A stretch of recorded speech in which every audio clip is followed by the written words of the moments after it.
Natural fruit ગોલાના જો તમે શોખીન હોય તો આ પરફેક્ટ ડિશ તમારા માટે. તો અહીં સૌ પ્રથમ આપણે બીલું લેવાનું છે, જે બીલાના વૃક્ષનું ફળ છે તેનો ઉપયોગ મેં અહીં કર્યો છે. બધા અલગ અલગ રીતે બનાવતા હોય છે, પરંતુ એકવાર આ બરફ ગોલું જરૂરથી ટ્રાય કરજો.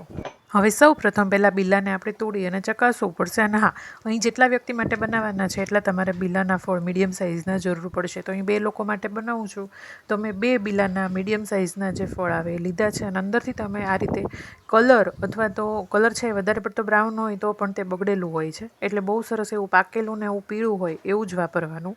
અને બીજી તેને ચકાસવાની રીત એ છે કે તેમાંથી ખરાબ સ્મેલ આવતી હોય તો એ સારું નથી હોતું, અને બ્રાઉન કલરનું હોય તો તમારે ન વાપરવું. તો આ રીતે 2 બીલાના પલ્પને મેં કાઢી લીધો છે.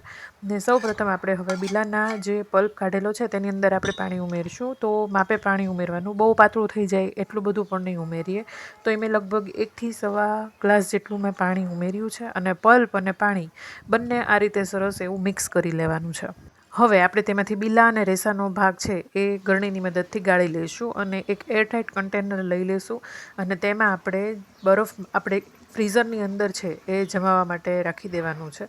તો આ રીતે બધું જ સરસ રીતે ગળાઈ લે. અહીં તમારે એક વાત ખાસ યાદ રાખવાની છે કે 4 થી 5 કલાક માટે જ ફ્રીઝરમાં મૂકવું. જો તમે આખી રાત માટે મૂકશો તો એ બહુ હાર્ડ થઈ જશે બરફ, જે તમે ચમચી કે કાંટાની મદદથી છે તે તમે કાઢી નહીં શકો. તો અહીં એવું જ્યારે થાય, બહુ વધારે પડતું કડક થઈ જાય ને કદાચ તમે આખી રાત માટે રાવા દીધું હોય તો તમારે એવું કરવાનું કે મિક્સર જારમાં લઈને પીસી લેવાનું. મારે એવું જ થયું.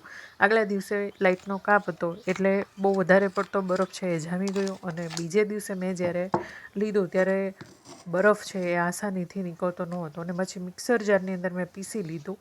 તો આ રીતે આઈસ્ક્રીમ જેવું ટેક્સચર છે એ થઈ ગયું. આ પણ બહુ જ સરસ લાગે. અને આ સ્ટેજે તમે ગુલ્ફીના મોલ્ડમાં નાખી સેટ કરી અને વધારે કલાક રહેવા દો, 1 થી 2 કલાક, તો તમારે ગુલ્ફી પણ બહુ સરસ થાય.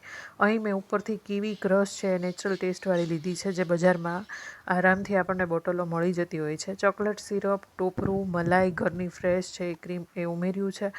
તમને જે પસંદ હોય તે ડ્રાયફ્રૂટ, તૂટી ફૂટી, ચેરી, લીલવા દ્રાક્ષ, પછી આપણે મેલ્ટેડ ચોકલેટ એ બધું તમે ઉમેરી શકો. ગુલકંદ પણ મેં ઉમેર્યું છે. તમને જે પસંદ હોય તે તમે ઉપરથી કલર એસેન્સ વિના તમને જે પસંદ હોય તે લઈ શકો. તો અહીં મેં આ રીતે બહુ બધા સિરપનો ઉપયોગ નથી કર્યો, પરંતુ નેચરલ ટેસ્ટ રહે એ રીતે આ રીતે ગોલો તૈયાર છે. તમે પણ ટ્રાય કરજો. મળીએ નેક્સ્ટ વિડીયોમાં. ત્યાં સુધી બધાને આવજો.